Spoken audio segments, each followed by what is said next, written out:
So we got some more updates on what is coming in the new Preludes 13 that will come out either the end of this month or early February, although the chances are more likely than not we will get it at the very end of this month, because it was also announced that a dev stream for Soulframe will be taking place during the last week of January. So we could see it on that day or the very next. But before we get into everything, I'd really appreciate it if you guys hit the like and subscribe button. We go over patch notes, updates, guides, and pretty much everything that's got to do with Soulframe. And with that out the way, let's dive in. So during a Warframe dev short that the CEO stated that the next Preludes will be released around the time of the dev stream. Also, this update will have a lot of updates in it. For example, Steve mentioned that there will be an update to the player physical models. That could mean we might get a body customization, maybe even a height slider. He also referenced a combat camera, which strongly suggests the addition of a target locking system.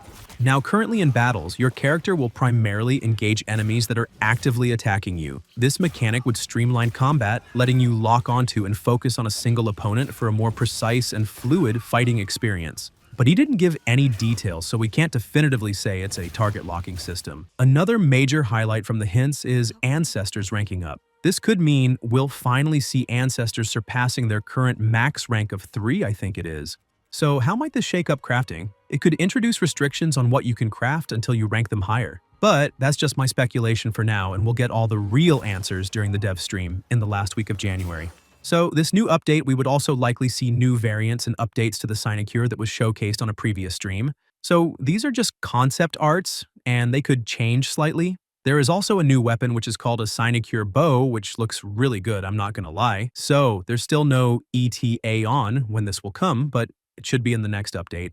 The developers also teased a new armor set that would come in the game, but again, this is also just a concept and could still only come in a later update. In an earlier stream, Steve also teased major UI and customization overhauls in this update. For example, those tiny icons you're always hovering over, they're getting replaced with a cleaner, more intuitive design. So there's no more guessing what each one does. You'll know at a glance, like an armor section that reveals its label on hover. They could even add direct names, but they held back on the full visual details. And speaking of customization, new hairstyles will be coming. This was also from an earlier dev stream which showcases tattoos on your character in Wolf, but they didn't touch on any details. Another major update to the game will be a new dynamic weather system, which the sun, or this moon, will rise on one end of the world and set on the other, and added to this will also be more weather, such as rain. And also a terrain change, for example, these hills that are sloped will become more flat in a lot of areas to enhance combat, so you aren't fighting at an angle. But there wasn't an exact confirmation that this will arrive in this new update.